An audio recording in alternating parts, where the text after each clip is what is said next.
औज़ु बिल्लाहि मिनश्शैतानिर्रजीम बिस्मिल्लाहिर्रहमानिर्रहीम।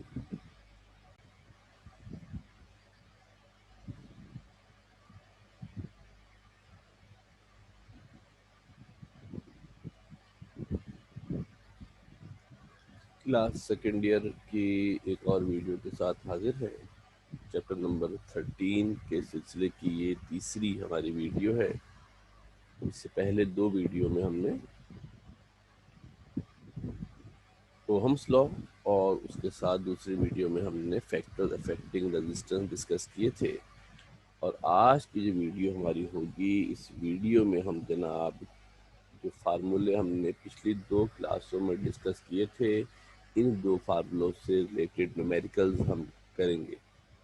जैसे कि आप जानते हैं कि पेपर्स के हवाले से न्यूमेरिकल्स की काफ़ी इम्पोर्टेंस होती है और एग्ज़ाम में न्यूमेरिकल्स बहुत कंट्रीब्यूट करते हैं।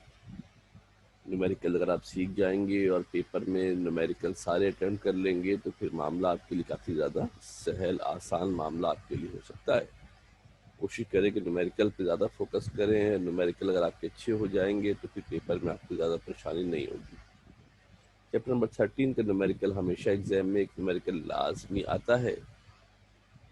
Before we start the numerical, इससे पहले कि हम न्यूमेरिकल्स का बाकायदा आगाज़ करें, जो फार्मूलाज हमने डिस्कस किए हैं इन the previous classes, in formulas को ज़रा सा हम रिवाइज कर लेते हैं, रिमाइंड कर लेते हैं अपने जहन में कि हमने कौन कौन से फार्मूले अब तक डिस्कस किए। सबसे पहले मेरे बेटा हमने फार्मूला पढ़ा था इलेक्ट्रिक करंट का, कि करंट की जो डेफिनेशन होती है rate of change of charges, rate of flow of charges होता है, आई बराबर होता है क्यू अपॉन टी के। उसके बाद हमने मैग्नीट्यूड ऑफ चार्ज के लिए फार्मूला ड्राइव किया था, ताकि इस फार्मूले में जो क्यू हमारे पास है वो चार्ज का मैग्नीट्यूड है, आई हमारे पास करंट है, टी टाइम है। चार्ज कूलम में मेजर होता है, इलेक्ट्रिक करंट को एम्पियर में और टाइम को सेकंड में मेजर किया जाता है। एक बात कभी भी न्यूमेरिकल करते हुए ख्याल रखिएगा कि most of the numerical we use S I units, हम एस आई यूनिट का इस्तेमाल करते हैं और आपको एस आई यूनिट्स चीज़ों की पता होना जरूरी है। The next formula we have discussed the Ohm's law, according to which V is equal to IR, V IR के बराबर जनाब होता है, और जनाब जो है वो पोटेंशियल डिफरेंस, V से मुराद यहाँ पोटेंशियल डिफरेंस है, I से मुराद हमारे पास जो है R से मुराद रेजिस्टेंस है, और I ऑब्वियसली ऊपर मेंशन है, I से मुराद करंट है। The third formula we have discussed so far is about the resistance and the relation between its dimension, resistance का इसकी डायमेंशन यानी लेंथ, एरिया और से का ताल्लुक होता है, और फार्मूला होता है R is equal to rho L over A is the formula. In this formula R obviously resistance, we have discussed before, we have written before.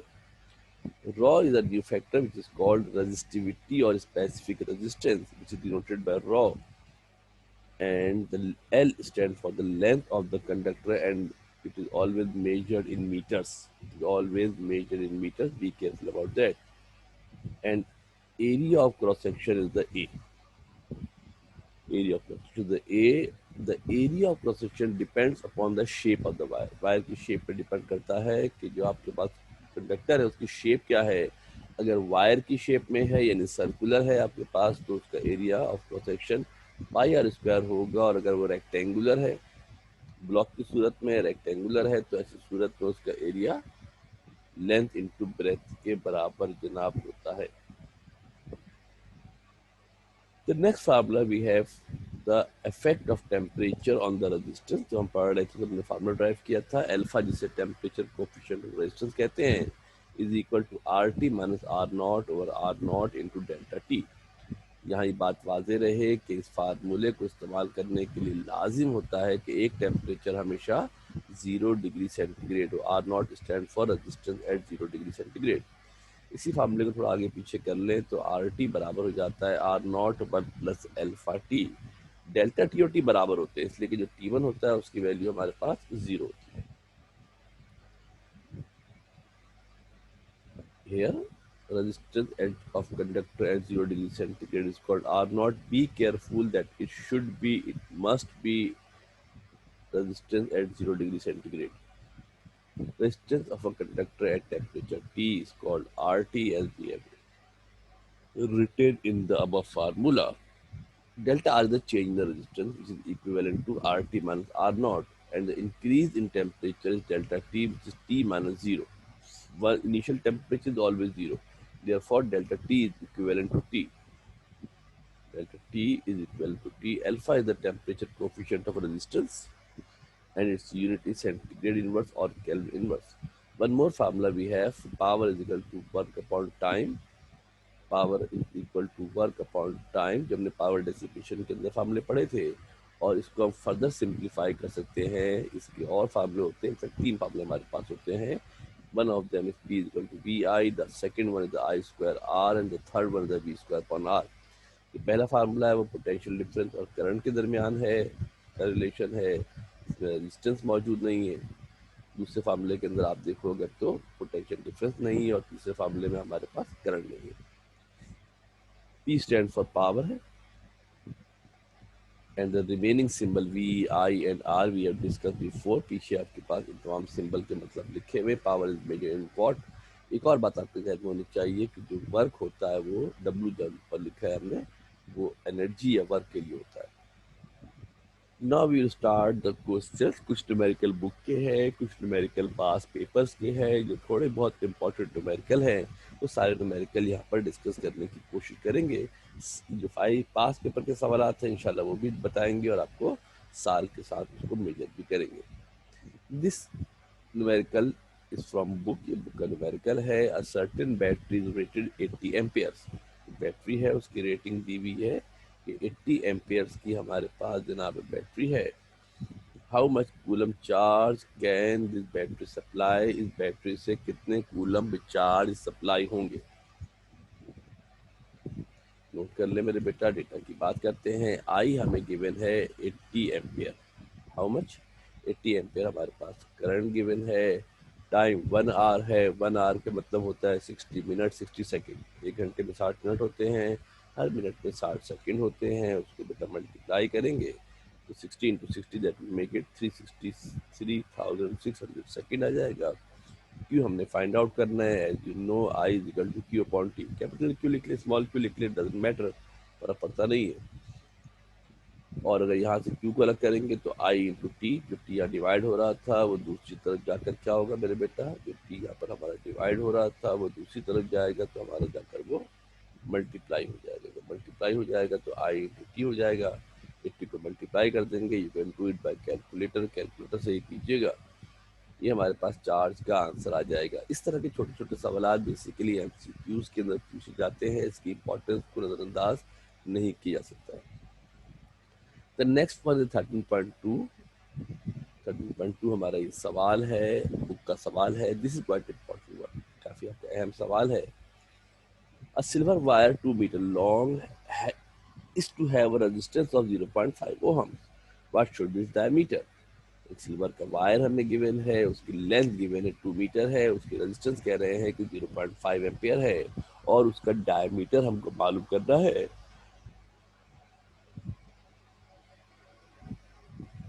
Resistivity की वैल्यू हमें गिवन है कितनी मेरे बेटा, 1.54 10 की पावर -8 ओहम इंटू मीटर, उसकी resistivity की value हमें गिवन है। डेटा की बात करते हैं, गिवन की बात करते हैं। लेंथ ऑफ वायर हमें गिवन है 2 मीटर, एल है, और जो रेजिस्टेंस है आर दैट इज 0.5 ओहम्स है, and the resistivity rho is equal to 1.54 10 की power -8 ohm into metre. In most of the cases 99.99% ये वैल्यू आपके सवाल में हमेशा गिवन होगी। इस वैल्यू में सवाल में आपको गिवन होगी। और अगर हम रिक्वायर्ड की बात करते हैं मेरे बेटा, तो हमको डायमीटर मालूम करना है। क्या मालूम करना है? डायमीटर मालूम करना है। डायमीटर डायरेक्ट नहीं निकलेगा, डायमीटर डायरेक्ट नहीं निकलेगा। पहले इसके लिए हमें रेडियस निकालना पड़ेगा और उसके बाद डायमीटर निकलेगा, क्योंकि आप जानते हैं कि रेडियस डायमीटर का हाफ होता है। दूसरे अल्फाज में डायमीटर रेडियस का ट्वाइस होता है। सॉल्यूशन की बात करते हैं, फार्मूला होता है R not is equal to rho L over A. ये एक बात और ख्याल रखिए, जो फार्मूला होता है R is equal to rho L over A, ये फार्मूला 0 डिग्री सेंटीग्रेड के लिए होता है। यानी इस फार्मूले से जब भी रेजिस्टेंस निकलेगी, that resistance is at 0 degree centigrade, ये रेजिस्टेंस 0 डिग्री सेंटीग्रेड पर होगी। जब वायर की बात करते हैं तो एरिया बराबर होता है पाई आर स्क्वायर। इसके बराबर होता है बेटा एरिया, पाई आर स्क्वायर के बराबर होता है। एरिया की जगह पर क्या आ जाएगा मेरे बेटा, पाई आर स्क्वायर आ जाएगा। फिर क्रॉस मल्टीप्लाई कर लेंगे, एक लाइन बचाई हमने, क्रॉस मल्टीप्लाई कर लेंगे तो आर नॉट ऊपर चले जाएगा, आर स्क्वायर ऊपर चला जाएगा और हमारे पास आर नॉट नीचे आ जाएगा। यहाँ हमने पहले ए की वैल्यू सब्स्टिट्यूट की है और ए की वैल्यू सब्स्टिट्यूट करने के बाद क्रॉस मल्टीप्लाई किया है। Now we can substitute the values. अगर हम वैल्यूज इसके अंदर सब्स्टिट्यूट कर दें, अगर वैल्यू सब्स्टिट्यूट कर देंगे तो 1.54 10 की पावर माइनस 8 है, 2 से मल्टीप्लाई करेंगे, पाई है 0.5 है, तो आंसर आ जाएगा आर स्क्वायर का 1.964 10 की power minus 8। This is R square and we have to find the R, therefore we will take square root both side. दोनों जाने मेरे बेटा स्क्वायर रूट ले लेंगे तो आर की वैल्यू निकल आएगी 1.39 इंटू 10 की पावर माइनस 4 मीटर। याद रखना कि जो आंसर आएगा वो भी हमेशा मीटर में आएगा, जो आंसर आएगा वो भी हमेशा हमारे पास मीटर में हमारे पास आंसर आएगा। अब आपको चूंकि डायमीटर कहा गया था और जैसा कि आप जानते हैं कि डायमीटर जो होता है वो रेडियस का ट्वाइस होता है, डायमीटर रेडियस का ट्वाइस होता है, डी इक्वल टू आर होता है। इसमें हम बेटा अगर आर की वैल्यू सब्स्टिट्यूट कर दे तो डायमीटर का आंसर निकल आएगा 2.78 इंटू 10 की power minus 4 metre. All of this calculation can be made by using calculator. Although कि आपके सामने स्क्रीन पे सारे आंसर लिखे हुए हैं, मगर ज़रूरी है कि आप इसको खुद से जब सवाल वीडियो देख रहे हों तो कैलकुलेटर निकाल कर उसको खुद से परफॉर्म करने की कोशिश करें और मैच करें कि आंसर दुरुस्त आ रहे हैं या दुरुस्त नहीं आ रहे हैं। ठीक है जनाब, अगर कभी आपको कोई फील होता है कि आंसर गलत है तो आप व्हाट्सएप के ऊपर या यूट्यूब के चैनल के ऊपर कमेंट्स के अंदर उसकी करेक्शन कर सकते हैं या पूछ सकते हैं कि क्या इशू उसके अंदर आ रहा है। This is quite important one, ख्याल रखिएगा इसको। The next numerical we are going to discuss is 13.3। 13.3 भी बुक से सवाल करने जा रहे हैं। 13.3 हमारा न्यूमेरिकल है। A current of 6 ampere is drawn from a 120 voltage line. What power is being developed? How much energy in joule and kilowatt hour is expended if the current is drawn steadily for 1 week? सवाल जरा तवज्जो से देखिएगा। एक हमारे पास 120 volt की line supply है, potential difference 120 volt है, 6 एम्पियर करंट ड्रॉ कर रहे हैं। एक तो पावर मालूम करनी है कितनी पावर है, और उसके बाद जो एनर्जी मालूम करनी है जूल के अंदर, कि जूल के अंदर जो एनर्जी कंज्यूम होगी वो एनर्जी किसके बराबर होगी। एंड लास्टली एंड फाइनली हमने इस एनर्जी को किलोवाट आवर में मालूम करना है। जैसे कि आपको बताया था क्लासेस के दौरान जब पावर डेसिपेशन पढ़ा रहे थे कि एनर्जी की जो कमर्शियल यूनिट होती है वो किलोवाट आवर होती है और 1 किलोवाट आवर 3.6 इंटू 10 की पावर 6 जूल के बराबर होता है। डेटा देखते हैं। आई गिवन है 6 एम्पियर, आई की वैल्यू हमारे पास 6 एम्पियर है, वी हमारे पास 120 वोल्ट है, पावर मालूम करनी है, टाइम 1 वीक है। 1 वीक मीन्स 7 डेज, 7 डेज होंगे, हर डे के अंदर 24 होंगे। 7 को 24 से मल्टीप्लाई करेंगे और उसके बाद यहाँ देखिए मेरे बेटा किस तरीके से इसको निकाला जाएगा। अगर आप चाहें तो देख सकते हैं कैसे निकाला हुआ है इसको। 7 को पहले मल्टीप्लाई करोगे मेरे बेटा 24 से, फिर 24 को किससे मल्टीप्लाई करेंगे, 24 को मल्टीप्लाई करेंगे 60 से, मिनट में आ जाएगा, और फाइनली इसको दोबारा 60 से करेंगे तो ये आपका सेकंड में कन्वर्ट हो जाएगा। इस तरीके से हमने कन्वर्ट किया। You can write it directly, मैंने डायरेक्टली इसलिए लिख दिया कि आप डायरेक्टली इसको लिख सकते हैं। टाइम 1 वीक है, सेकंड में कन्वर्ट कर लिया है। एनर्जी जूल मालूम करनी है, एनर्जी इन किलोवाट मालूम करनी है। फार्मूला होता है पावर, जब पोटेंशियल पावर के 3 फार्मूले हमारे पास होते हैं। जब वी और आई दोनों पता हो तो फार्मूला वी आई के बराबर हो जाता है। वी आई के मतलब क्या हो जाएगा मेरे बेटा, वी 120 गिवन है, 6 हमारे पास एम्पियर गिवन है, मल्टीप्लाई करेंगे 720 आ जाएगा। Now we have to find the energy. Energy का फार्मूला होता है V I T. Basically work क्या होता है, एनर्जी का फार्मूला हमारे पास वी आई टी हमारे पास होता है। पावर बराबर होता है वर्क अपॉन टाइम के, पावर बराबर होता है वर्क अपॉन टाइम के। पावर की जगह वी आई रखेंगे, टी क्रॉस मल्टीप्लाई हो जाएगा, टी क्रॉस मल्टीप्लाई हो जाएगा तो वी आई टी बन जाएगा। क्या बन जाएगा, वी आई टी हमारे पास जनाब बन जाएगा।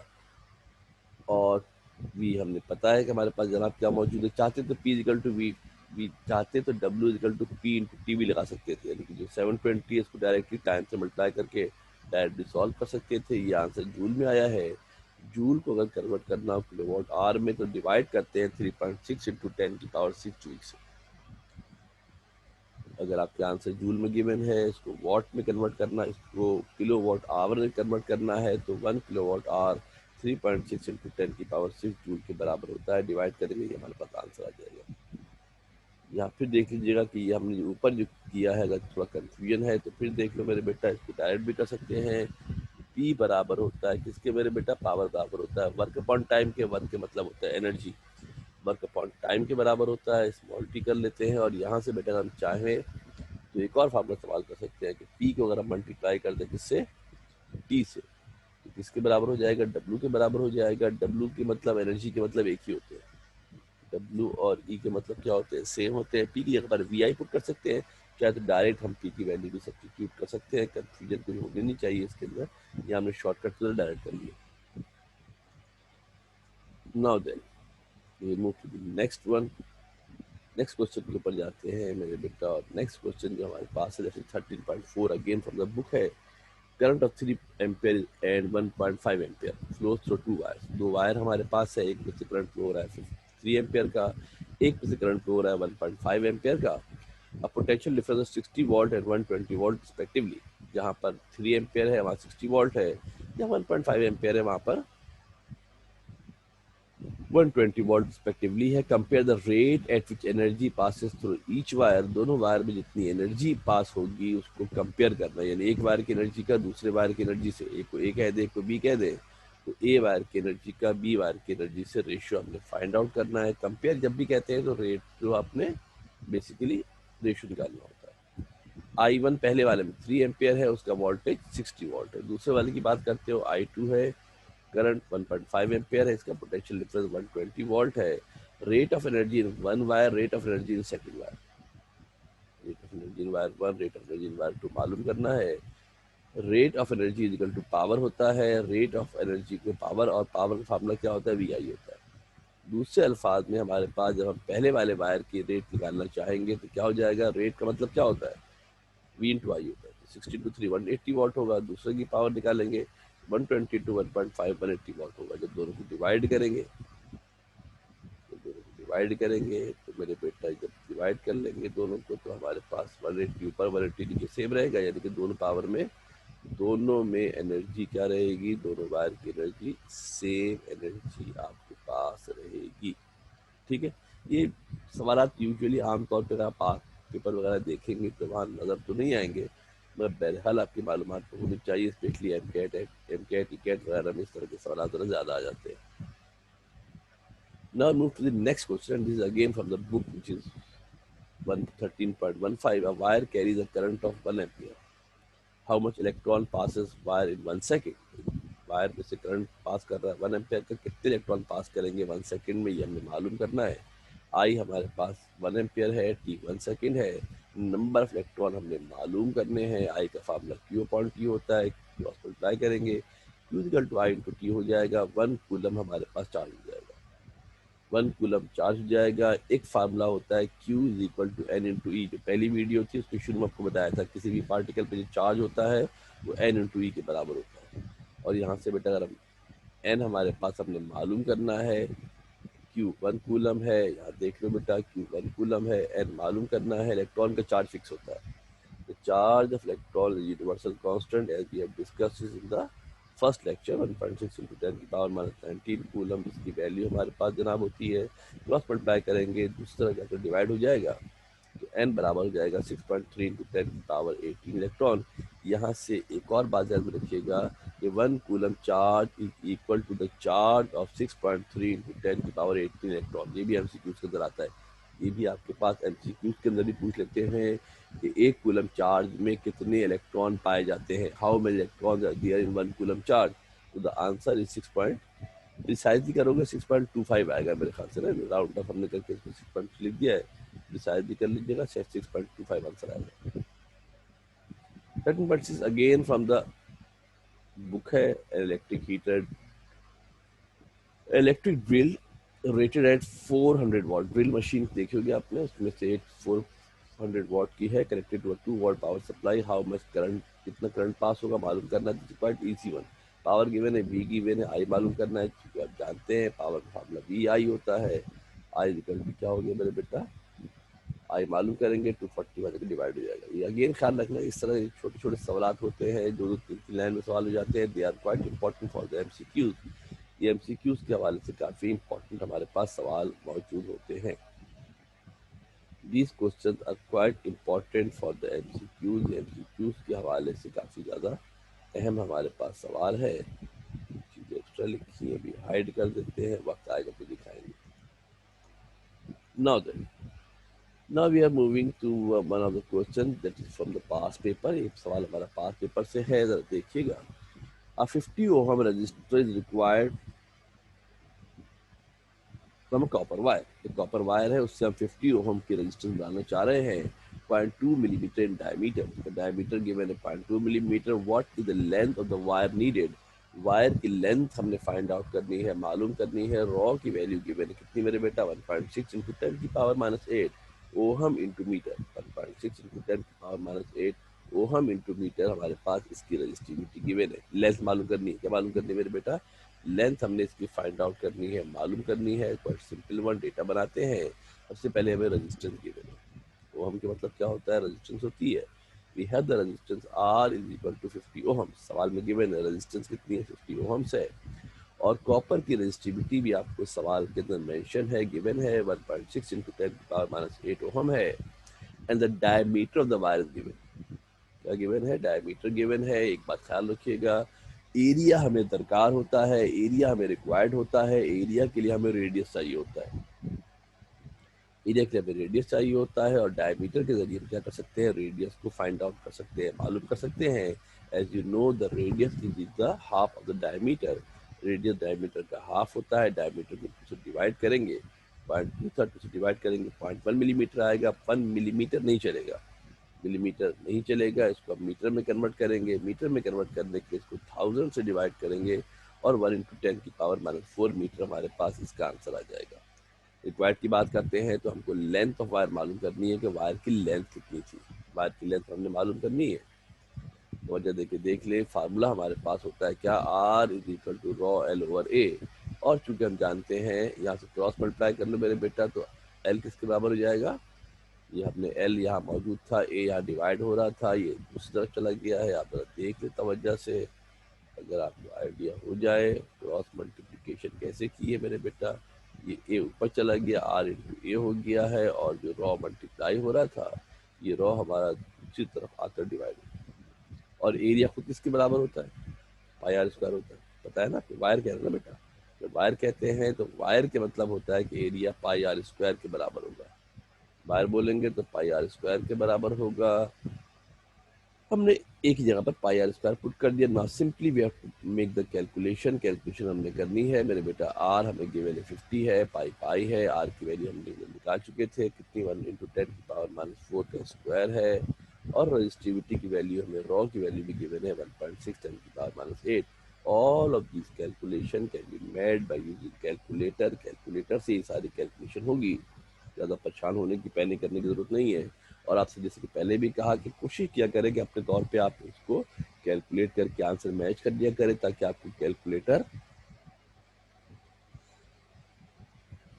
आपको कैलकुलेटर इस्तेमाल करना भी आ जाए। अक्सर ऐसा होता है कि आप जब एग्जाम में यूज़ कर रहे होते हैं, आपको आइडिया नहीं होता है, आपने डायरेक्ट छापा हुआ होता है, भाई हर जगह से देख के लिख लिया, खुद किया नहीं है, तो एग्जाम में आपसे हो नहीं पाता है। इसलिए कोशिश ये क्या करें कि आप कैलकुलेटर को इस्तेमाल करना भी सीखें यहाँ पर। The answer is found to be 98.125 metre. इसकी लेंथ का आंसर हमारे पास जनाब आ जाएगा। इसका आंसर आ जाएगा मेरे बेटे, लेंथ का आंसर हमारे पास जनाब आ जाएगा। This is a quite important one question, because इससे सिमिलर काफ़ी सारे सवाल एग्जाम के अंदर पूछे गए हैं। इससे सिमिलर काफ़ी सारे एग्जाम में सवाल आए हैं, पूछे गए हैं। जैसे एक सवाल आपके पास 2006 में आया, A 50 ohm resistor is required from copper wire 0.2 millimetre in diameter। तो ऊपर वाले सवाल है, तो length of the wire needed, तो ऊपर वाले सवाल हमने इसके बारे में कॉपी हो गया है। एक सवाल मेरे बेटा इसके बाद और आपके पास गिवन है, जो कि 2015 के अंदर है। क्या है मेरे बेटा, 2015 के अंदर आपके पास जनाब एक सवाल मौजूद है। 2015 में हमारे पास जनाब एक सवाल और आया है, जरा इसको भी आप देख ले तवज्जो से। The 50 ohm resistor is wound from a platinum wire। तो वायर किस बहुत ज़्यादा फ़र्क नहीं, बहुत मामूली सा फ़र्क है। अब हमने कॉपर की जगह प्लेटिनियम का वायर लगा दिया है, डायमीटर 0.1 मिलीमीटर हो गया। How much wire is needed, ये सवाल आया है 2015 के अंदर। Just we have change the values, सिर्फ वैल्यूज चेंज है, रॉ अलग है, कॉपर नेचर ऑफ मटेरियल अलग है, इसकी वजह से इसका आंसर भी डिफरेंट आएगा। Again, we have a question in 1995. Again, we have a question in 1995.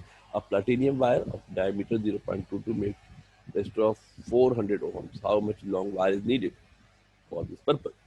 Again अगर आप देखो तो बेटा ये बिल्कुल टॉप के सवाल जैसा है। 0.1 की जगह 0.2 हो गया है, 50 ओम की जगह पर 400 ओम हो गया। रेजिस्टिविटी की वैल्यू गिवन है, you try to do this at home. घर पे इसको करने की कोशिश कीजिएगा और लाजमी तौर पे कर लीजिएगा। घर पर इसको लाजमी तौर पे जनाब कर लीजिएगा कि हमारा सवाल सेम 2006 का सवाल था, and the similar question with different values are found in 2015 and 1995. Now then we have moved to the other question which is 13.13 from the book. अच्छा, सवाल जरा आगे पीछे इसलिए कर रहे हैं कि बेसिकली चैप्टर 13 में 3 तरह के न्यूमेरिकल है। चैप्टर 13 में 3 तरह के हमारे पास जनाब न्यूमेरिकल है। एक तो रजिस्टिविटी के और रेजिस्टेंस के न्यूमेरिकल है। एक टॉपिक हम और पढ़ेंगे, चैप्टर हमारा 4th लेक्चर होगा। 4th लेक्चर के अंदर हमारे पास एक टॉपिक और हमारे पास जनाब होगा 13.13 बुक का न्यूमेरिकल है। The battery of pocket calculator supplies 0.35 ampere potential for 6 volt. What is the power of the calculator? Quite simple one, इससे साल पीछे हमने किया हुआ है। हमें क्या गिवन है? आई गिवन है, वी गिवन है, पावर मालूम करनी है, वी आई लगाएंगे and we will get the answer directly. No harm in that, quite simple one. इसी हमने इस तरह का सवाल किया हुआ है। Now we have 13.14 a current of 5 ampere is drawn from a current of 5 ampere through a battery is maintained for 30 seconds, and in this time 600 joule of chemical energy is transferred into electrical energy. What is the EMF of the battery? How much electric power is available for the use? Data की बात करते हैं। Current given है 5 ampere है, time हमारे पास 30 second है, ई हमारे पास 600 joule है। ईएमएफ मालूम करना है, पावर हमने मालूम कर ली। नाउ देन आई मालूम में था, सॉल्यूशन की बात करते हैं मेरे बेटा। तो पावर का फार्मूला होता है V to I, simple one. हमें क्योंकि क्या पता है, ईएमएफ मालूम करना है, पावर हमें गिवन, पावर मालूम करना है। पावर का एक और फार्मूला होता है energy upon time, work upon time. Work upon time बोले, एनर्जी अपॉन टाइम बोले, एक ही बात होती है। E upon T equal to V I हमारे पास हो जाएगा। और यहाँ से मेरे बेटा अगर हम अलहदा करेंगे इसको, वी को अलग करेंगे तो E upon I two T हो जाएगा। वैल्यू सब्स्टिट्यूट कर देते हैं मेरे बेटा। बी को ईएमएफ कहेंगे, बी हमारे पास पोटेंशियल डिफरेंस को ईएमएफ भी कहा जाता है। डिवाइड करेंगे, 600 वैल्यू ई की है, 5 करंट था, 30 सेकेंड टाइम था, ईएमएफ हो गया 4 वोल्ट। ईएमएफ कितना हो गया मेरे बेटा? 4 वोल्ट हो गया है। एंड लास्ट देन हमने भी to find the power. Power हमने मालूम करनी है, तो पावर का फार्मूला वी आई होगा। वी हमने अभी निकाला 4 और आई हमें गिवन था 5 ampere. 20 what will be the answer. 20 what will be the answer. 20 what will be the answer. Power की यूनिट वॉट होती है, ख्याल रखिए, WA वॉट होती है, शॉर्टकट पे capital W। 3.17 find the, this is quite important question, काफी important हमारा सवाल है, बुक का सवाल है। Find the resistance at 50 degree centigrade of a copper wire 2 millimetre in diameter and 3 metre long. Resistivity हमें गिवन है, रेजिस्टेंस मालूम करनी है 50 डिग्री सेंटीग्रेड पर। डायमेंशन हमें गिवन है, क्या गिवन है बेटा? हमें डायमेंशन हमें इसकी गिवन है, डायमीटर गिवन है हमें इसका, और हमें इसकी लेंथ गिवन है। डायमीटर गिवन है हमें, इसकी लेंथ गिवन है, रेजिस्टिविटी हमें गिवन है, और अल्फा की वैल्यू भी गिवन है। एक बात ख्याल रखिएगा कि जब तक हमें 0 डिग्री सेंटीग्रेड पर रेजिस्टेंस मालूम ना हो, as long as we do not know the resistance at 0 degree centigrade, we cannot find the resistance at any temperature. किसी भी टेम्परेचर पर हम रेजिस्टेंस उस वक्त तक नहीं मालूम कर सकते जब तक हमें 0 डिग्री सेंटीग्रेड पर रेजिस्टेंस ना पता हो, और डायमेंशन से यानी कि लेंथ और एरिया से जो रेजिस्टेंस निकलती है वो 0 डिग्री सेंटीग्रेड पर होती है। पिछले न्यूमेरिकल में भी आपको हमने मेंशन किया था। गिवन की बात करते हैं, लेंथ ऑफ वायर गिवन है 3 मीटर और डायमीटर गिवन है 2 मिलीमीटर। एज यू नो, हमें एरिया के लिए रेडियस चाहिए होता है। क्या करेंगे मेरे बेटा, रेडियस मालूम करने के लिए डायमीटर को 2 से डिवाइड करेंगे और 1 मिलीमीटर हमारे पास रेडियस आ जाएगा। मिलीमीटर नहीं चलेगा, न्यूमेरिकल हमेशा ऐसा यूनिट में सॉल्व होते हैं। न्यूमेरिकल हमेशा ऐसा यूनिट में सॉल्व होते हैं। मिलीमीटर को मीटर में कन्वर्ट के लिए 1000 से डिवाइड करेंगे, 1 × 10⁻³ आएगा। रेजिस्टिविटी भी गिवन है, टेम्परेचर भी गिवन है, 50 डिग्री सेंटीग्रेड द टेम्परेचर। जब क्वाड की बात करते हैं तो रेजिस्टेंस मालूम करनी है 50 डिग्री सेंटीग्रेड पर। 50 डिग्री सेंटीग्रेड पर रेजिस्टेंस मालूम करनी है, और 50 डिग्री सेंटीग्रेड पर रेजिस्टेंस उस वक्त तक नहीं निकल सकती जब तक हमें 0 डिग्री सेंटीग्रेड पर रेजिस्टेंस ना पता हो। जब तक हमें 0 डिग्री सेंटीग्रेड पर रेजिस्टेंस नहीं पता होगी, हम किसी भी टेम्परेचर पर रेजिस्टेंस मालूम नहीं कर सकते। बल्कि फार्मूलाज की बात करते हैं, 0 डिग्री सेंटीग्रेड डायमेंशन से निकल जाती है, रॉ L/A से निकालेंगे, RT बराबर हो जाएगा। और किसी भी टेम्परेचर पर निकालने के लिए RT 1 + अल्फा T के बराबर होता है। फार्मूला हमने आपको मेंशन किया था कि डेल्टा T और T बराबर होते हैं, इसलिए T1 0 होता है। वायर के लिए एरिया πr² होता है, लिहाजा R0 = रॉ L/πr² हो जाएगा। सारी वैल्यू हमें पता है, रॉ की वैल्यू पुट कर दी है। ये 10⁻⁻8 अक्सर टाइपिंग के अंदर मिस्टेक हो जाती है। ये जो आपके पास ये -8 लिखा हुआ है यहाँ पर, अक्सर ऐसी मिस्टेक होती है कॉपी करने के अंदर। ये आपके पास यहाँ पर ये वैल्यू मेंशन है, लिखी हुई है। ये बेसिकली पावर है, ख्याल रखना, ये पावर है, इसके ऊपर लिखी हुई। सब प्रीवियस वाला हम कर रहे थे। यहाँ से हमारे पास R0 निकल आएगा। जब R0 हमारे पास निकल आएगा 0.153, तो हम RT निकाल सकते हैं, equivalent to R0 1 + alpha T। RT निकाल सकते हैं, R0 1 + अल्फा T के बराबर होगा। R0 की वैल्यू हमें गिवन है, और मेरे बेटा 1 भी पता है, अल्फा भी पता है, T भी पता है। सारी वैल्यू सब्स्टिट्यूट करेंगे, पुट करेंगे, 0.184 ओहम्स हमारे पास इसका आंसर, 0.0184 ओहम्स हमारे पास इसका आंसर आ जाएगा। ख्याल रखिएगा, काफ़ी इंपॉर्टेंट ये सवाल है। और अगर आप गौर से देखें मेरे बेटे, ये सवाल किस साल आया हुआ भी है ना, 2009 में, 2019 में हमारे पास 2009 में हमारे पास एक और सवाल है, बिल्कुल सेम सवाल है। और जनाब इसमें नेचर ऑफ मटेरियल चेंज कर दी है, टेम्परेचर चेंज कर दिया। Register is made by using 50 ohm nichrome wire. Length कितनी गिवन है, यहाँ 50 मीटर गिवन है। डायमीटर 0.8 ओहम गिवन है एट 0 डिग्री सेंटीग्रेड। और फिर उसकी रेजिस्टेंस मालूम करनी है 500 डिग्री सेंटीग्रेड पर भी। बिल्कुल सेम टू सेम डीटो आपका ये सेम सवाल है जो ऊपर आपको गिवन है। The only difference is that इसमें आपके पास वैल्यूज तब्दील हो गई हैं, वैल्यूज चेंज हो गई हैं। इसको लाजमी तौर पे घर पे प्रैक्टिस के तौर पे कर लीजिएगा। नाउ देन, इसके बाद मेरे बेटा अगर हम देखते हैं और से, we have one more question.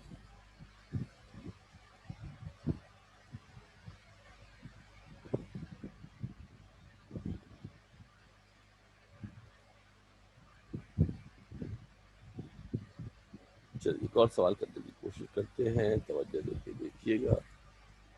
This is question for year, the required important one. This is from the year 2019, 2014, 2011। 3 साल सवाल आया ही है। 11 में भी है, 14 में भी है, 19 में भी है। 11 में भी है, 14 में भी है, 19 में भी है। Rectangular block of iron 2 centimetre to 2 centimetre in cross section and 20 centimetre long. Long नहीं है, लॉन्ग है। 20 सेंटीमीटर लॉन्ग हमारे पास है, LONG लॉन्ग है। तो सही कर लेते हैं, यहाँ पर एक वर्ड का इजाफा कर देते हैं। ये LONG लॉन्ग है, 20 सेंटीमीटर लॉन्ग हमारे पास है। करेक्शन कर लीजिएगा। और इसकी रेजिस्टेंस मालूम करनी है 500 पर। ये बिल्कुल लास्ट सवाल जैसा है। द फर्क, the only difference is that कि वहाँ वायर था या रेक्टेंगुलर ब्लॉक है। इसकी रेजिस्टेंस मालूम करनी है 500 डिग्री सेंटीग्रेड पर। रॉ की वैल्यू गिवन है, अल्फा की वैल्यू गिवन है। जल्दी जल्दी कर लेते हैं जनाब। देख ले, लेंथ गिवन है 20 सेंटीमीटर है, नहीं चलेगी, मीटर में कन्वर्ट करेंगे। सेंटीमीटर को मीटर में कन्वर्ट करने के लिए 100 से डिवाइड करते हैं। एरिया गिवन है, area of bar 2 centimetre to 2 centimetre है। दोनों सेंटीमीटर को अलहदा अलहदा 100 से डिवाइड करेंगे। दोनों सेंटीमीटर को अलहदा अलहदा 100 से डिवाइड करेंगे। 2 सेंटीमीटर अपॉन 100, 2 अपॉन 100, तो that will make it 4 × 10⁻⁻4 metre square इसका आंसर हो जाएगा। रेजिस्टिविटी ऑफ आयरन हमें सवाल में गिवन है, और टेम्परेचर कोफिशिएंट भी हमें गिवन है। टेम्परेचर कोफिशिएंट जो हमें गिवन है, जो सवाल आपका लास्ट हमने किया है, ये भी आप सवाल देख रहे हो कि काफ़ी इंपॉर्टेंट सवाल है। पिछले सवाल में सिर्फ इतना ही फ़र्क है कि इसमें वायर के बजाय रेक्टेंगुलर ब्लॉक गिवन है। टेम्परेचर गिवन है 500 डिग्री सेंटीग्रेड है रिक्वायर्ड। अच्छा, बहुत सारे लोग ना सेंटीग्रेड को केल्विन में कन्वर्ट कर देते हैं, ये भी गलत है। यहाँ जो टी होता है बेसिकली, अगर आपको डेरिवेशन याद हो तो ये डेल्टा टी के बराबर होता है। जो आपके पास पेपर के सॉल्यूशंस हैं उनमें शायद एक आध जगह मैंने देखा था, नोट डाउन किया था कि उनमें उन्होंने टेम्परेचर को केल्विन में कन्वर्ट किया हुआ है। दैट इज रॉन्ग, वो सही नहीं है, कन्वर्ट नहीं करेंगे, इसलिए कि यहाँ जो टी होता है वो बेसिकली डेल्टा टी को रिप्रेजेंट करता है। रेजिस्टेंस एट 0 डिग्री सेंटीग्रेड हमको मालूम करना है। और जनाब देख लेते हैं, सॉल्यूशन की बात करते हैं। जनाब सॉल्यूशन की बात कर लेते हैं।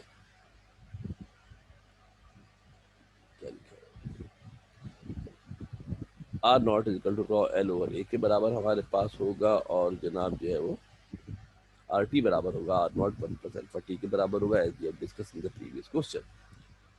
यहाँ पे एरिया डायरेक्ट गिवन है, पहले हमने एरिया पाई आर स्क्वायर से निकाला था, यहाँ पर एरिया हमको डायरेक्ट गिवन है 2/2 सेंटीमीटर था। वैल्यू सब्स्टिट्यूट करेंगे and we will get the answer 1.37। बिल्कुल लास्ट सवाल, जो प्रीवियस सवाल का बिल्कुल लास्ट सवाल की तरह है। द डिफरेंस इज दैट, जो डिफरेंस इसके अंदर है कि वहाँ रेडियस डायमीटर गिवन था, यहाँ पर आपको डायरेक्टली एरिया गिवन है। और जब हमें 0 डिग्री सेंटीग्रेड पर रेजिस्टेंस निकल आएगी तो हम क्या कर सकते हैं, किसी भी टेम्परेचर पर रेजिस्टेंस को फाइंड आउट कर सकते हैं, मालूम कर सकते हैं। राइट, ठीक है। फॉर्मूले की वैल्यू पुट कर देते हैं मेरे बेटा। तो देख लिया, आर नॉट हमने ऊपर से निकाला है, बल्कि हमें अल्फा की वैल्यू गिवन थी 500, इसका टेम्परेचर है, मल्टीप्लाई करेंगे 0.493 वो हमारे पास इसका आंसर आ जाएगा 2019, 14, 11। और आप पिछले दो सवाल देखेंगे तो तकरीबन 5 साल ऐसे सवाल हैं जो बिल्कुल मिलते जुलते हमारे पास सवाल हैं, इनकी तरफ फोकस करके तवज्जो करके ध्यान से कर लीजिएगा। The next question is from the year 2018। 2018 का हमारा ये सवाल है, आप पास पेपर के हम सवाल कर रहे हैं। Find the potential difference across the ends of a 15-meter long copper wire, 0.5 millimeter in diameter, to maintain a steady current of 4 ampere। resistivity of copper given है, potential difference मालूम करना है। potential difference के लिए ohms law इस्तेमाल करते हैं, V equal to IR होता है, उसके लिए हमें R चाहिए होगा। तो देखिए देखें, गिवन हमारे पास है लेंथ ऑफ वायर। सब एग्जैक्ट जो न्यूमेरिकल है बेसिकली एग्जाम्पल में गिवन है, एक्सरसाइज। ये सवाल एक्सरसाइज के नहीं है, किताब के एग्जाम्पल देखेंगे तो उनमें सवाल मौजूद है। लेंथ ऑफ वायर 15 मीटर है, डायमीटर ऑफ वायर 0.5 मिलीमीटर है। डायमीटर नहीं चलेगा, रेडियस मालूम करेंगे, 2 से डिवाइड करेंगे, मिलीमीटर में रेडियस है, 1000 से डिवाइड करेंगे तो मीटर में आ जाएगा। रेजिस्टिविटी हमें गिवन है, करंट पासिंग 4 एम्पियर है, पोटेंशियल डिफरेंस हमको मालूम करना है। क्या मालूम करना है? पोटेंशियल डिफरेंस मालूम करना है। इसके लिए हमें रेजिस्टेंस पता होनी चाहिए। As long as we do not know the resistance, जब तक हमको रेजिस्टेंस नहीं पता होगी, जब तक हमको रेजिस्टेंस नहीं पता होगी उस वक्त तक हम पोटेंशियल डिफरेंस मालूम नहीं कर सकते हैं। रेजिस्टेंस मालूम करने के लिए रॉ एल ओवर ए लगाएंगे, और पोटेंशियल डिफरेंस मालूम करने के लिए V equal to I R लगाएंगे। तो वजह से देख ले मेरे बेटा गौर से, R is equal to rho L over A हमारे पास था, और हमने क्या किया मेरे बेटा, एरिया की जगह पर क्या लगा दिया, पाई आर स्क्वायर लगा दिया है। Rho L over pi R square हमारे पास हो गया है। कैलकुलेशन अगर हम करें मेरे बेटा तो R not equal to 1.5 for again the typing की मिस्टेक है। टाइपिंग की मिस्टेक नहीं है, बेसिकली हम टाइप करते हैं ना तो ये पता नहीं क्या करता है, बाधा पावर पार्ट में कन्वर्ट करते हुए पावर को खा जाता है। ये मैं आपको ज़रा सा राउंड ऑफ कर देता हूँ, सर्किल बना देता हूँ। जो सर्किल से बना रहा हूँ ये बेसिकली पावर से, क्या मेरे बेटा, ये भी पावर है और ये भी मेरे पास पावर है भाई, ठीक है जी, पावर की फॉर्म में स्क्वायर। और ये जो 2 लगा हुआ है ये 2 भी स्क्वायर है, 2 हमारे पास लगा है, ये 2 भी मेरे पास क्या है मेरे बेटा, ये 2 भी मेरे पास जो ये पावर की शक्ल में, ख्याल रखिएगा, कैलकुलेटर करते हुए देख लीजिएगा जनाब।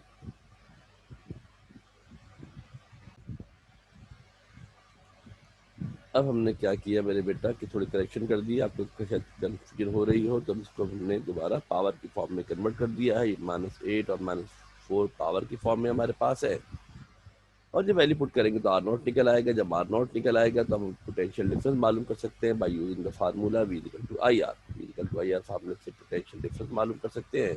4 हमें करंट गिवन था, आर हमने निकाल लिया है, and the value is found to be 4.7 volt हमारे पास आंसर आ जाएगा। 4.7 वोल्ट हमारे पास आंसर आ जाएगा। नाउ देन ये one more question from the year 2002 का हमारा सवाल है। ये भी बहुत अच्छा मजे का सवाल है, काफी पुराना सवाल है ये, यानी कि 2002 में सवाल आया था। ये बुक का सवाल है, 13.17 या 18 सवाल हमारे पास है। ये इस हवाले से ये 2021 के हवाले से सवाल इंपॉर्टेंट होगा, इसलिए काफी अरसे से सवाल नहीं पूछा है। The resistance of tungsten wire. Tungsten क्या होता है मेरे बेटा? जो आप येलो कलर का बल्ब आप देखते हैं उसको टंगस्टन बल्ब कहा जाता है। जब बल्ब जलता है तो जलने के नतीजे में हीट पैदा होती है, बल्ब हमारा ग्लो करता है।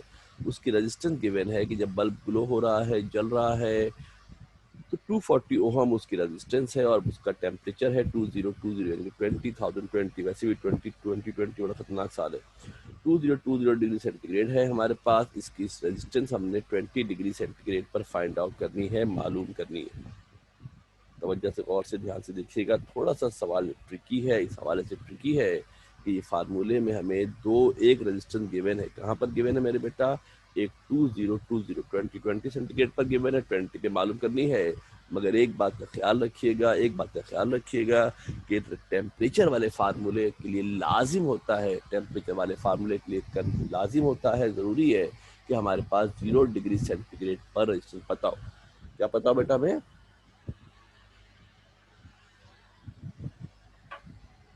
0 डिग्री सेंटीग्रेड पर रेजिस्टेंस का पता होना जरूरी होता है। Temperature coefficient of resistance given है। इनिशियल टेम्परेचर T1 2020 है और जो इनिशियल रेजिस्टेंस है, यानी कि जिस वक्त टेम्परेचर 2020 है, उस वक्त रेजिस्टेंस मेरे पास 240 ओम्स है। फाइनल टेम्परेचर T1 हमारे पास 20 डिग्री सेंटीग्रेड, बाद में बल्ब ठंडा हो जाता है। इसमें कम ज़्यादा का चक्कर नहीं है कि कम होगा तो इनिशियल होगा, ज़्यादा होगा तो फाइनल होगा, ऐसा नहीं है। जो भी टेम्परेचर गिवन है, एक को हमने इनिशियल बोल दिया, एक को हमने फाइनल बोल दिया है। रिक्वायर्ड क्या है मेरे बेटा? कि जो फाइनल टेम्परेचर T2 था, उस T2 पर हमने रेजिस्टेंस को फाइंड आउट करना है। ये दोनों जगह शायद मेरे ख्याल से गलती से 2 लिखा गया है, हम इसको से करेक्शन कर देते हैं, सही कर देते हैं। ये आपके पास T1 नहीं है, ये बेसिकली T2 है। ये हमारे पास T1 नहीं है, ये हमारे पास जनाब T2 है। तो यहाँ पर हम जनाब 2 लिख देते हैं कि T2 हमारे पास टेम्परेचर है, फाइनल टेम्परेचर T2 है। और हमने इस टेम्परेचर T2 पर रेजिस्टेंस को फाइंड आउट करना है कि इस टेम्परेचर T2 पर हमारी रेजिस्टेंस क्या होगी। इसके लिए लाजिम है कि हमें 0 डिग्री सेंटीग्रेड की रेजिस्टेंस पता होती है। This is the tricky point. जब तक 0 डिग्री सेंटीग्रेड पे हमें रेजिस्टेंस मालूम नहीं होगी, as long as we do not know the resistance at 0 degree centigrade, हम उस वक्त तक किसी भी टेम्परेचर पर रेजिस्टेंस को फाइंड आउट नहीं कर सकते हैं, मालूम नहीं कर सकते हैं। फार्मूला हमारे पास होता है RT = R01 + अल्फा T। यही फार्मूला 2 टाइम्स अप्लाई होगा। पहले हम क्या करेंगे, इसी फार्मूले की मदद से टेम्परेचर T1 को लेकर R0 की वैल्यू मालूम करेंगे। टेम्परेचर T1 को लेकर R0 की वैल्यू मालूम करेंगे। RT1 बराबर किसके है मेरे बेटा? ये आपके पास R0 मालूम करना है, 1 + अल्फा T1 मल्टीप्लाई हो रहा है, यहाँ पर डिवाइड हो जाएगा। RT1 की वैल्यू 240 है, ये 1 है, अल्फा की वैल्यू 0.0046 है, 2020 से मल्टीप्लाई करेंगे and you will get the answer 23.32। Answer आएगा मेरे बेटा 23.32 हमारे पास। 23.32 हमारे पास इसका आंसर आ जाएगा, जो कि 0 डिग्री सेंटीग्रेड पर है। जब 0 डिग्री सेंटीग्रेड पर हमारे पास रेजिस्टेंस आ जाएगी तो उसके बाद हम क्या करेंगे बेटा? दूसरे टेम्परेचर पर रेजिस्टेंस को फाइंड आउट करेंगे, मालूम करेंगे।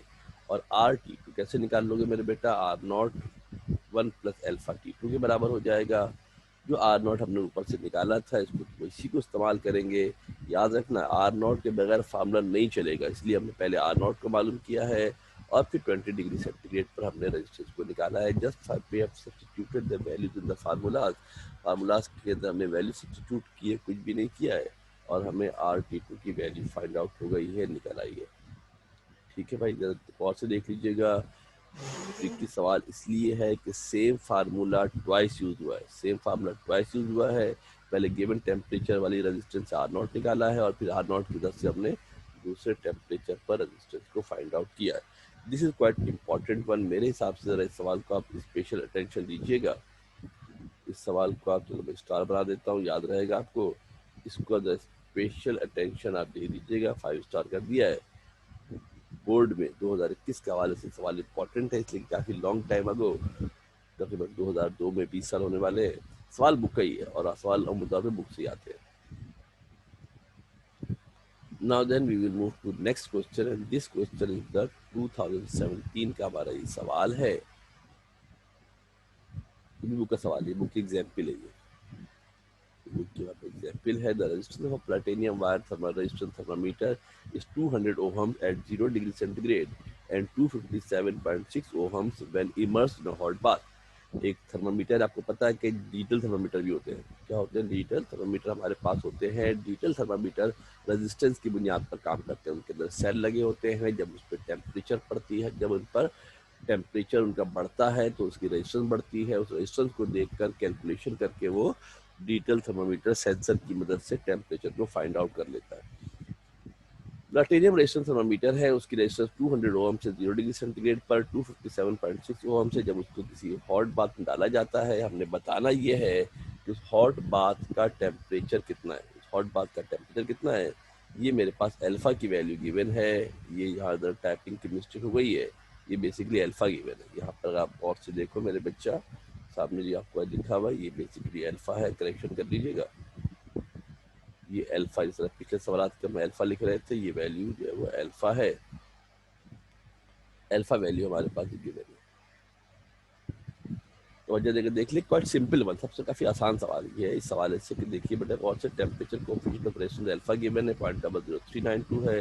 Resistance at 0 degree centigrade given है 200 ohms. Resistance at temperature T given है कितना, 257.6 ओम से। इसको आरटी कहते हैं। क्या कहते हैं बेटा इसको? आरटी इसको कहते हैं। लिखना जरा आगे रह गया है, ये आरटी कहलाएगा। सर पीछे लिखा था ना मेरे बेटा, चौथे लिख के दिखाया था दोबारा। इस टेम्परेचर का नाम होगा क्या मेरे बेटा? आर लिखेंगे कैपिटल, आर लिखेंगे कैपिटल मेरे बेटा, आर लिखा जाएगा और इसके साथ हम क्या करेंगे, टी लगा देंगे छोटा सा। इसके साथ हम छोटा सा टी लगा देते हैं। इसको आर टी कहते हैं इसको आर टी जरा के उठा जाता है। इस तरीके से लिख देते। टेम्परेचर ऑफ बात की हमने मालूम करना है। टेम्परेचर ऑफ बात की हमको मालूम करना है। एक फार्मूला को शुरू में और लिखवाया था, अल्फा बराबर होता है R T minus R not upon R not into T. तो डेरिवेशन कर रहे थे, तो डेरिवेशन के दौरान देखा था आपने कि हमारे पास एक फार्मूला और होता है, alpha is equal to R T minus का R not upon R not into T भी फार्मूला हमारे पास होता है। तो अगर देख लेते हैं मेरे बेटा, कैलकुलेशन करते हैं। आसान फार्मूला, कुछ ज़्यादा रॉकेट साइंस नहीं है। डायरेक्ट एक दफ़ा फार्मूला के अंदर वैल्यू पुट करेंगे, आंसर आ जाएगा। आर टी की वैल्यू 257.6 है, आर नॉट 200 है। आर नॉट की वैल्यू गिवन है 0.00392। यहाँ शायद 2 लिखना भूल गए, 2 लिख के कैलकुलेशन कर लीजिएगा। आंसर आ जाएगा 73.6 डिग्री सेंटीग्रेड। कितना आंसर आएगा? 73.6 डिग्री सेंटीग्रेड हमारे पास आंसर आ जाएगा। ठीक है, ये आंसर सेंटीग्रेड में आएगा, याद रखना। ये टी केल्विन में नहीं आएगा, डेल्टा टी है ये, और डेल्टा टी जो होता है वो सेंटीग्रेड पे होता है। तो पहला टेम्परेचर भी सेंटीग्रेड में देगा। 2017 का ये सवाल है और वैसे बुक में देखेंगे तो ये बुक का एग्जाम्पल है। ये बुक में ये एग्जाम्पल में सवाल हमारे पास गिवन है। तकरीबन तमामी सवाल पास पेपर के हमने कर लिए हैं। एक सवाल 2010 में हमारे पास आया है, ये अगेन बुक का सवाल है। This is again the question from the book. ये थोड़ा ट्रिकी सवाल है। इस सवाल के अंदर हमारे पास चैप्टर नंबर 11 और चैप्टर नंबर 13 को मर्ज करके एक सवाल बनाने की कोशिश की है। सवाल देखिए, अ वाटर हीटर, आपको पता है कि हीटर गीजर के अंदर पानी गर्म करते हैं ना, ऐसे ही हमारे पास एक इलेक्ट्रिक हीटर भी होता है। क्या होता है? इलेक्ट्रिक हीटर भी होता है, एक रेजिस्टेंस होता है। जिस तरह इस्त्री होती है, इस्त्री गर्म हो जाती है, वैसे एक इलेक्ट्रिक हीटर होता है। उसको पानी में जब डाल के करंट पास करते हैं तो उसमें से हीट पैदा होती है, पानी हमारा गर्म हो जाता है। फॉरेन कंट्रीज के अंदर गैस का सिस्टम नहीं होता, वहाँ पर इलेक्ट्रिक हीटर इस्तेमाल होते हैं, इसलिए इलेक्ट्रिसिटी चीप है। पाकिस्तान में तो इलेक्ट्रिसिटी नहीं है। A water heater that will deliver 1 kilogram of water per minute is required. The water is supplied at 20 degree centigrade. Water कहाँ से आ रहा है? 20 डिग्री सेंटीग्रेड पे आ रहा है। And output temperature of 80 degree centigrade is desired. पानी जो हम डाल रहे हैं हीटर में वो 20 डिग्री पर है, तो पानी बाहर निकलेगा वो 80 डिग्री सेंटीग्रेड पर है। What should be the resistance? जैसे कि बताया कि रेजिस्टेंस की मदद से हम पानी को गर्म करते हैं। रेजिस्टेंस रखी होती है पानी के अंदर, करंट पास होता है, रेजिस्टेंस में हीट पैदा होती है। आपको पता है, पावर डेसिपेशन के अंदर पढ़ाया था। और जनाब हमने बताना है कि कितनी उसकी रेजिस्टेंस होगी, जबकि लाइन वोल्टेज 220 वोल्ट है। तवज्जो देके डायग्राम को जरा समझ दे ताकि जहन में अगर कोई छोटे मोटे इबाम है, प्रॉब्लम है तो आपको क्लियर हो जाए। और दो सच डायग्राम्स आपको कॉपी में बनानी नहीं होती एग्जाम के अंदर। ये हमारे पास एक इलेक्ट्रिक हीटर हमारे पास मौजूद है। हीटर के अंदर की वेसल होता है जिसके अंदर पानी भरा होता है। इसके अंदर क्या भरा है मेरे बेटा? वाटर आपके पास इसके अंदर मौजूद है। और वाटर यहाँ से टैप के जरिए हीटर के अंदर पानी, नल के जरिए टैप के जरिए लाइन से जोड़ देते हैं, पानी इसके अंदर दाखिल हो रहा है। और इस पानी जो दाखिल हो रहा है इसका जो टेम्परेचर हमारे पास है दैट इज 20 डिग्री सेंटीग्रेड। जो पानी दाखिल हो रहा है 20 डिग्री सेंटीग्रेड है। कितना पानी जा रहा है इसके अंदर? 1 किलोग्राम पर मिनट की रेट से जा रहा है। पानी की सेटिंग ऐसी है कि 1 किलोग्राम वाटर पर मिनट इसके अंदर जा रहा है। ये पानी जब यहाँ से जाता है, फिर देखिए बेटा गौर से, पानी इस हीटर में से होता हुआ दूसरे एंड से बाहर निकल जाता है। एक एंड से इंटर होता है, ये एंट्रेंस है, और दूसरे एंड से वाटर क्या हो रहा है, फिर देख लो मेरे बेटा, दूसरे एंड से वाटर हमारा बाहर आ रहा है। जब वाटर बाहर आता है तो उसका टेम्परेचर होता है 80 डिग्री सेंटीग्रेड। जब वाटर बाहर आ रहा है तो उसका टेम्परेचर 80 डिग्री सेंटीग्रेड है। इसके लिए हमने क्या किया है कि इस हीटर के अंदर एक रेजिस्टेंस लगी है। क्या लगी है बेटा? इस हीटर के अंदर एक रेजिस्टेंस लगी है और इसको हमने जोड़ा है 220 वोल्ट से। क्या किया रेजिस्टेंस के अंदर हमने? जो पानी था इसके अंदर एक रेजिस्टेंस लगी थी, रेजिस्टेंस को हमने सर्किट से जोड़ा है और इसकी रेजिस्टेंस कितनी है? 220 वोल्ट। कितनी मेरे बेटा? 220 वोल्ट इसकी रेजिस्टेंस है। पता ही करना है, बताना ही है कि जो रेजिस्टेंस लगाई थी ना बेटा हमने, जो रेजिस्टेंस हमने लगाई है, इस रेजिस्टेंस की वैल्यू कितनी है। इस रेजिस्टेंस की वैल्यू को हमने फाइंड आउट करना है, मालूम करना है। उम्मीद है कि अब आपको सवाल ज़रा बेहतर तौर पे क्लियर हो गया होगा, समझ में आ गया होगा क्या काम करना है। अब तो डेटा बना लेते हैं। हमें गिवन क्या है मेरे बेटा? मास ऑफ वाटर गिवन है 1 किलोग्राम है। इनिशियल टेम्परेचर इसका 20 डिग्री सेंटीग्रेड है जिससे वो इनपुट हो रहा है, और जहाँ से पानी आउटलेट होगा, बाहर निकलेगा, वो 80 डिग्री सेंटीग्रेड है। और अगर हम टेम्परेचर डिफरेंस की बात करें, इसकी बात करें मेरे बेटा, अगर हम टेम्परेचर डिफरेंस की बात करेंगे तो टेम्परेचर डिफरेंस हमारा 80 में से 20 को माइनस करेंगे 60 डिग्री सेंटीग्रेड होगा। स्पेसिफिक हीट ऑफ वाटर आपको सवाल में गिवन है, वैसे याद भी होनी चाहिए, 11 चैप्टर पढ़ा रहे थे तो आपको कहा था कि स्पेसिफिक हीट ऑफ वाटर आपको याद होनी चाहिए। स्पेसिफिक हीट ऑफ वाटर याद होनी चाहिए। 4200 स्पेसिफिक हीट हमारे पास है। टाइम हमारे पास 1 मिनट गिवन है। फिर दोबारा लिख दिया मास ऑफ वाटर गलती से। लाइन वोल्टेज हमारे पास जनाब जो है वो, क्या मेरे बेटे, जो लाइन वोल्टेज हमारे पास है, वो लाइन वोल्टेज हमारे पास जनाब जो है वो, इसको छोड़ दें, लाइन वोल्टेज हमारे पास जनाब जो है वो 220 वोल्ट हमारे पास लाइन वोल्टेज है। रिक्वायर्ड क्या है? रिक्वायर्ड हमारे पास ये है कि जो रेजिस्टेंस हमारे पास है, फाइनल वाला नहीं है, जो रेजिस्टेंस हमने इस्तेमाल की है उस रेजिस्टेंस की वैल्यू को हमने फाइंड आउट करना है।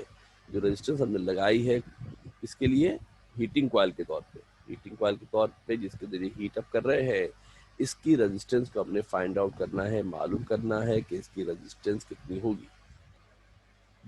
सोल्यूशन की बात करते हैं, फार्मूले की बात करते हैं। पूरा सिनारियो गौर से समझिएगा। सिनारियो में हो रहा ये रहा है कि जब करंट पास करेंगे तो हीटर हमारा हीट लॉस करेगा। कौन हीट लॉस करेगा?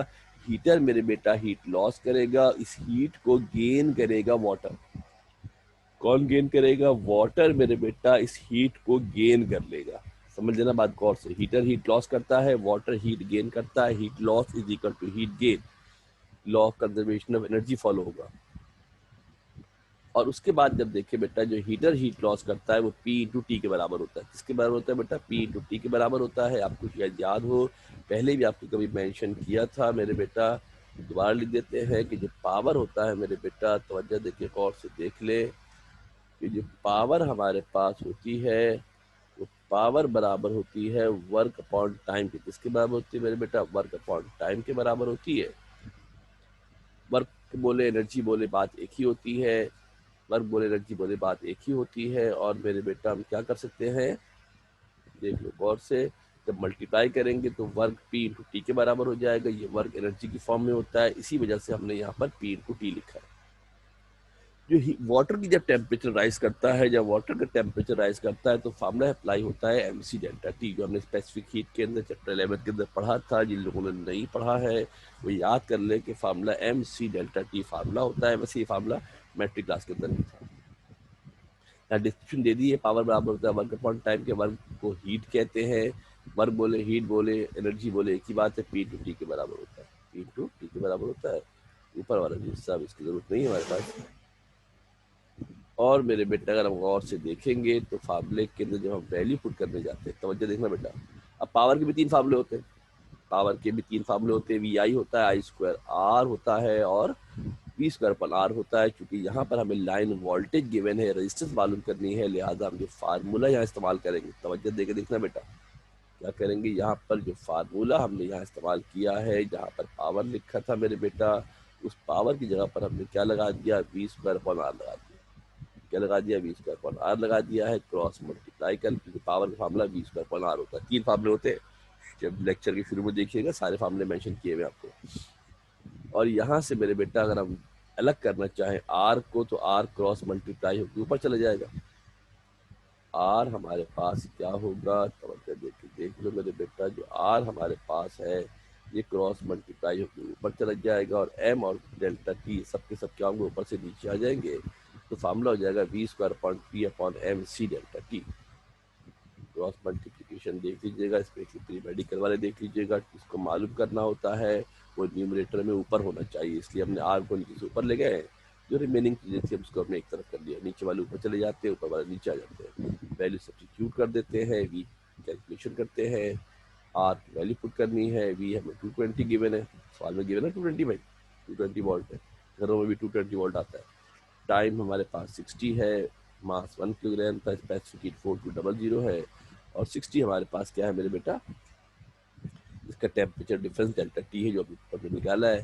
कैलकुलेटर से सॉल्व कर लेना, वैसे 60 से 60 डायरेक्ट कैंसिल भी कर सकते हैं, 60 से 60 डायरेक्ट कैंसिल करके ऐसे 220 का स्क्वायर करके 4200 से डिवाइड कर लेना, 11.52 विल बी द आंसर, 11.52 हमारे पास आंसर आ गया। These numericals are quite important one, काफ़ी लंबी सी वीडियो हो गई है। These numericals are quite important one, ये बहुत important हमारे पास जनाब ये numericals है, इनको बहुत ध्यान से कीजिएगा। एग्जाम में होपफुली एक न्यूमेरिकल इसमें से लाजमी पूछा जाएगा, एक न्यूमेरिकल इसमें से लाजमी पूछा जाएगा। कभी कोई इशू हुआ करे तो आप वीडियो को रिवाइंड करके दोबारा देख लिया करें, पॉज करके रिवाइंड करके शुरू में जाके फार्मूले देख लें। और बेहतर ये कि इसको आप बड़ी स्क्रीन पर, लैपटॉप पे अगर आप देखें, कंप्यूटर पर देखेंगे तो you will have a better experience, आपको ज़्यादा अच्छा एक्सपीरियंस होगा। मोबाइल फ़ोन के हवाले से ईमानदारी की बात है रिकमेंड नहीं करते, इसलिए कि बहुत छोटी सी स्क्रीन होती है और काफ़ी सारी बातें लिखी होती है स्क्रीन के ऊपर, तो वो आपके लिए एक आध बातें बहुत छोटी हो जाती है, तो आपका फोकस लॉस हो जाता है। और कान में हेडफोन लगा लेंगे और दाएँ बाएँ की आवाज़ें ना आए, डायरेक्ट इसकी आवाज़ आएंगी तो मामला बेहतर रहेगा। ये हमारे पास जनाब एक और वीडियो थी जनाब याली किसके हवाले से, चैप्टर 13 के न्यूमेरिकल के हवाले से हमारे एक और वीडियो थी। वी होप के इसी सिलसिले की चौथी वीडियो हम देंगे जिसमें इलेक्ट्रोमोटिव फोर्स और टर्मिनल पोटेंशियल डिफरेंस के हवाले से बात करेंगे, वो फोर्थ वीडियो सिलसिले की। और लास्टली एंड फाइनली एक वीडियो इस चैप्टर की और बनेगी जो हम इंशाल्लाह करीब इसको अपलोड करेंगे, जिसमें पैरेलल और सीरीज कॉम्बिनेशन ऑफ रेजिस्टेंस हमारे पास होगी। हो सकता है कुछ वीडियो पब्लिक हो सकता है कुछ वीडियो हमारे पास प्राइवेट हो जाए। ये बेसिकली वीडियो सेंटर के जो बच्चे होते हैं उनके लिए बनाई जाती है, कुछ वीडियो आप पब्लिक भी कर देते हैं। आप अगर कमेंट करेंगे तो हम देख सकते हैं, सोच सकते हैं कि कुछ वीडियो को मजीद पब्लिक भी किया जाए। ओके, तो इंशाल्लाह इसको देखिएगा, रिवाइंड कर करके 2-3 दफ़ा देखेंगे तो बहुत सारे मामला आपके लिए क्लियर हो जाएंगे। वी होप कि नेक्स्ट वीडियो में आपके साथ दोबारा जनाब जो इंट्रैक्शन रहेगा। तब तक के लिए अल्लाह हाफिज़, थैंक यू वेरी मच।